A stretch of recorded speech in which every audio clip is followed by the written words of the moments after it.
الحمد لله رب العالمين والصلاة والسلام على سيد الأنبياء والمرسلين محمد وعلى آله وأصحابه أجمعين ومن تبعهم بإحسان إلى يوم الدين أما بعد. وقال الله تعالى في القرآن المجيد: أعوذ بالله السميع العليم من الشيطان الرجيم بسم الله الرحمن الرحيم إن هذا القرآن يهدي للتي هي أقوم. حضرات گرامی سامعین محترم، سب سے پہلے تو میں انتہائی شکر گزار ہوں قاری عبدالباسط صاحب کا، اس ادارے کی انتظامیہ کا، جنہوں نے ہمیں اس بابرکت محفل میں مدعو کیا. یقیناً ہمارے لیے بڑی خوش نصیبی کی بات ہے، اور ہر ایک اس فرد کے لیے جو اس پاک محفل میں بیٹھا ہوا ہے. نبی علیہ السلام کی زبان اطہر سے ایسی محفلوں کے لیے اللہ رب العزت کے معافی کے پروانے جاری ہو جاتے ہیں، اور یہ وہ محفل ہے جسے اللہ کے فرشتے اپنے پروں سے ڈانپ لیتے ہیں، اللہ کی رحمت کی برکھا برستی ہے. آج کی یہ بزم جن طلباء کے اعزاز میں منعقد کی گئی ہے، آپ یوں سمجھ لیں کہ یہ اللہ رب العزت کے خاص الخاص لوگ ہیں. اللہ رب العزت نے ان کے قلوب و اذہان کو اپنی پاک کلام کے لیے منتخب فرمایا ہے. جس طرح قرآن مجید ایک معجزہ ہے، اس دھرتی پر حفاظ کرام بھی اللہ رب العزت کی طرف سے ایک معجزہ ہے. آج کے دور میں مختلف ادارے کام کر رہے ہیں شعبہ تحفیظ کے، لیکن ماشاءاللہ اس دور میں قرآن کرام نے جو نئے رجحانات متعارف کرائے ہیں تحفیظ قرآن کے حوالے سے، وہ بہت قابل قدر اور قابل ستائش ہے. روایتی طریقوں سے ہٹ کر ماشاءاللہ آپ دیکھتے ہیں کہ بڑے ہی طریقے اور سلیقے کے ساتھ صاف ستھرا یونیفارم پہنے ہوئے، صاف ستھری کلاسیں، اور پھر قرآن مجید کی معیاری تعلیم اور قرآن مجید کے حفظ کے ساتھ گردان کا پکا ہونا، پھر ساتھ ترجمے کا اہتمام، پھر ساتھ اصلی تعلیم کا اہتمام. یہ وہ نئے رجحانات ہیں تحفیظ کے اداروں میں جو آج کے دور کی بہت بڑی اہم ضرورت ہے. اس لیے میں ادارے کو بھی خراج تحسین پیش کرتا ہوں، اور قاری صاحب کی محنتوں کو جنہوں نے ماشاءاللہ یہ گلدستہ سجایا ہے. صرف ایک بات کر کے میں اپنی بات کو ختم کرتا ہوں. ماشاءاللہ ہمارے ملک کے مائناز خطبہ تشریف فرما ہیں. قرآن مجید کے ساتھ ہم نے یہ چیزیں تو متعارف کرا دی ہیں کہ ماشاءاللہ بچوں کا رجحان قرآن مجید کے بعد اس کی تفسیر کی طرف بھی ہے. بچوں کو ترجمہ بھی آتا ہے، اردو میں بھی انگلش میں بھی یاد کر لیتے ہیں، لیکن معاشرے میں جو کردار ہے حفاظ کرام کا، علماء کرام کا، وہ بہت اہم ہے.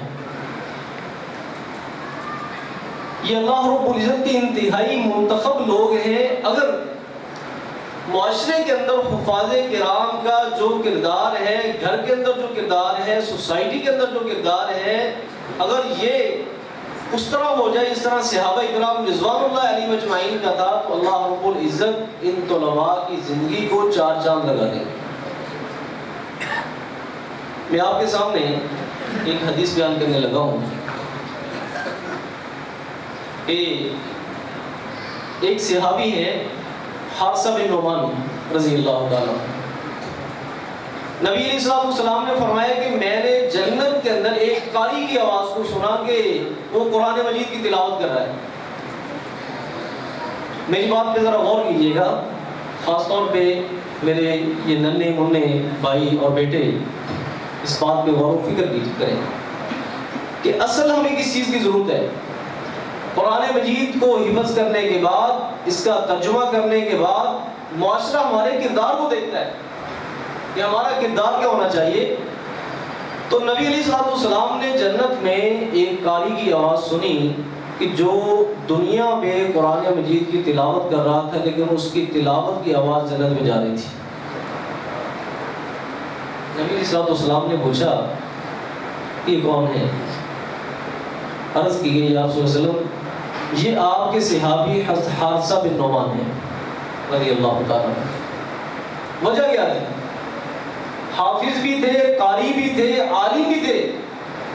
اس کے ساتھ ساتھ کان ابر الناس لأمی، باقی سب لوگ اپنی ماؤں کی خدمت کرتے ہوں گے، والدین کی خدمت کرتے ہوں گے، لیکن حضرت حارثہ بن نعمان رضی اللہ تعالیٰ عنہ کی جو خدمت تھی نا والدین کی، وہ انتہائی آئیڈل تھی. اللہ نے دنیا کے لیے نمونہ بنا دیا، اتنا مقام عطا کیا کہ دنیا میں قرآن مجید کی تلاوت کرتے ہیں اور آواز کہاں پہ سنائی دیتی ہے؟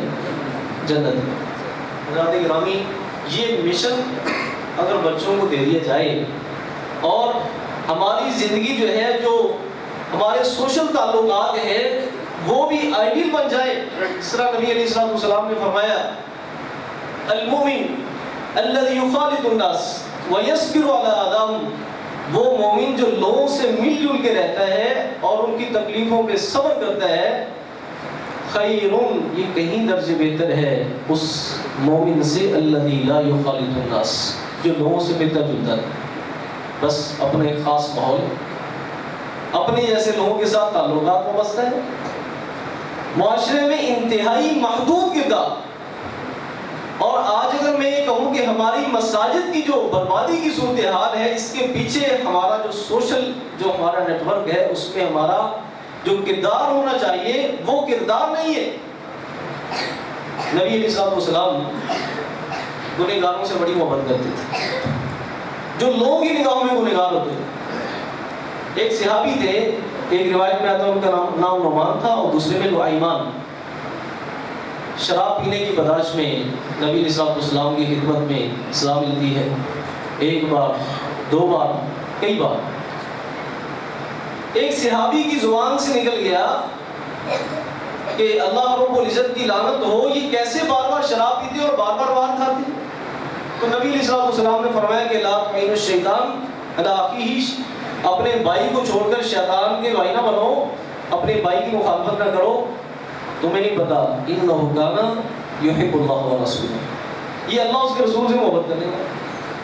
تو حضرات گرامی، حفاظ کرام اللہ رب العزت کی زندگیوں کو بابرکت بنائے، اور جن کے بیٹے ہیں، جس ادارے کی انتظامیہ نے ان کو یہ ماحول فراہم کیا ہے، اور قاری صاحب نے جو نگینے تراشے ہیں، ماشاءاللہ اللہ رب العزت ان کی زندگیوں میں برکت ڈالے.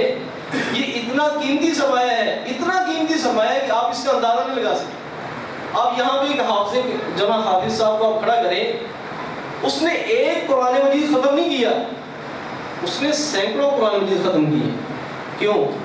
اس لیے اس نے ایک آیت کو ایک دفعہ پڑھنے کے بعد اس کو یاد نہیں ہوئی، اس نے اس کو رٹا لگایا ہے. ایک آیت کو اس نے 20 مرتبہ 50 مرتبہ اس نے دہرایا ہوگا. پھر اس کے بعد اللہ رب العزت نے اس آیت کو اس کے دل میں نقش کر دیا ہوگا. تو یہ کتنا بڑا اکاؤنٹ کھول دیتے ہیں اللہ رب العزت اس پڑھنے والے کا بھی.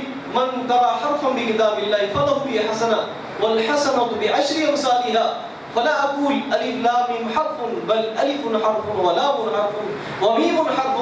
فرمایا جو آدمی قرآن مجید کا ایک لفظ پڑھتا ہے اسے ایک نیکی، اور اللہ کی رحمت سے ایک کو 10 بنا دی جاتا ہے.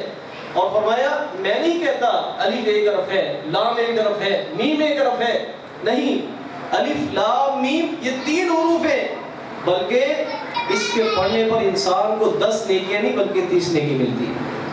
اور جس حافظ نے اسے سینکڑوں بار دہرایا ہوگا اس کے اکاؤنٹ میں کتنی نیکی جمع ہو چکی ہے. اور قاری صاحب نے جو محنت کرائی ہوگی.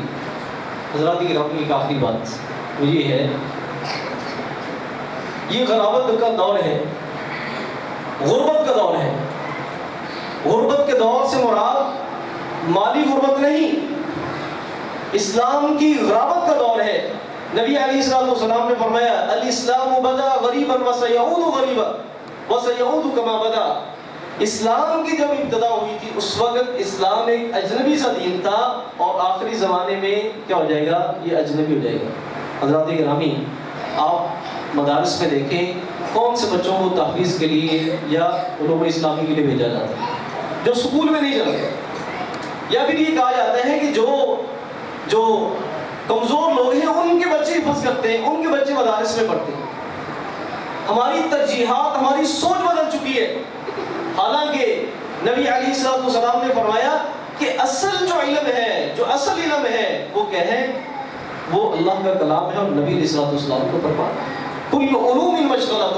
امام شافعی رحمۃ اللہ علیہ فرماتے ہیں باقی سارے جو علوم ہیں وہ فن ہیں، وہ انسان کی جناب و کمائی کا ذریعہ ہے۔ جو اصل علم ہے وہ اللہ کی کتاب ہے اور نبی علیہ السلام کی سنت ہے۔ تو حضرات گرامی، آج دور ہے اپنے بچوں کو ایسے علوم کے لیے وقف کرنے کا، جس طرح ام سلیم رضی اللہ تعالیٰ اپنے بیٹے انس کو لے کر آ گئی تھی، یا رسول اللہ صلی اللہ علیہ وسلم میں آپ کے لیے اس کو وقف کرتی ہوں۔ تو آج ہمیں بھی اپنی نسلوں کو، اپنی اولادوں کو وقف کرنا ہوگا قرآن مجید کی تعلیم کے لیے، قرآن مجید کو یاد کرنے کے لیے، اپنے سینوں میں محفوظ کرنے کے لیے۔ کل اللہ کے دربار میں آپ کو پتہ چلے گا، کل اللہ کے دربار میں پتہ چلے گا یہ جو میں نے سرمایہ کاری کی نا اپنے مالک کے ساتھ، مجھے اس کا اجر کیا ملنے والا ہے۔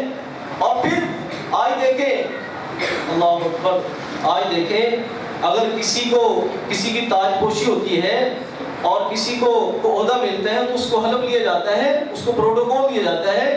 دنیا میں سب سے اعلیٰ جو پروٹوکول ہے وہ ریڈ کارپٹ کا ہے، لیکن اللہ کے دربار میں حافظ قرآن، اس کے والدین کو کس انداز میں پروٹوکول دیا جائے گا، آپ اس کا اس دنیا میں اندازے نہیں لگا سکتے۔ حضرات گرامی، اللہ سے دعا ہے کہ اللہ رب العزت مجھے اور آپ کو قرآن مجید کی اہمیت کو سمجھنے کی توفیق نصیب فرمائے۔ اور یہ جو نگینے اور خوبصورت پھول آپ کے سامنے بیٹھے ہیں، آپ میں سے ہر ایک شخص یہ تمنا کرے، اپنے مالک سے دعا کرے، کاش کہ میرا بیٹا بھی کیا بن جائے، ایسا حافظ بن جائے۔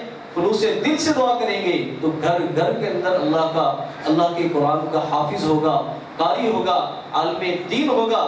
آپ ایک بوڑھا لگا کر چلے جائیں، آپ کی نسلوں کی جو ہے اللہ خالق کی کائنات حفاظ سے بڑھے گی۔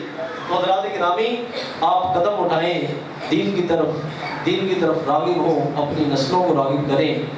آج جتنا مصروفیت کا دور ہے، بچوں کے پاس تو ٹائم ہی نہیں موبائل کو چھوڑ کر جو ہے وہ اور کام کرنے۔